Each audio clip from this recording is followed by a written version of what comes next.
Hello guys! Another day, another installation. Ikakabit na natin ngayon itong binigay sa atin na Universal Rear Bumper Diffuser.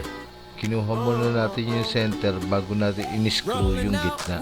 Since itong diffuser natin ay universal, hindi talaga eksakto yung kanyang fitting sa rear bumper natin.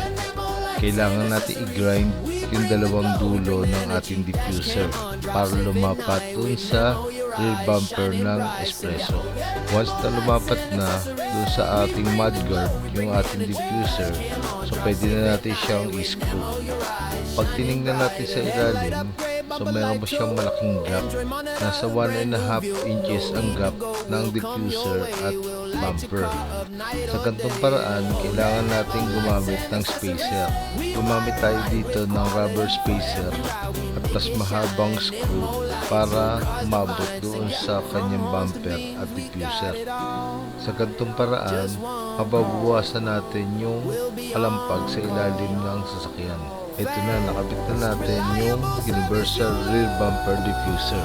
Nakakadagdag din ng pogi sa ating sasakyan.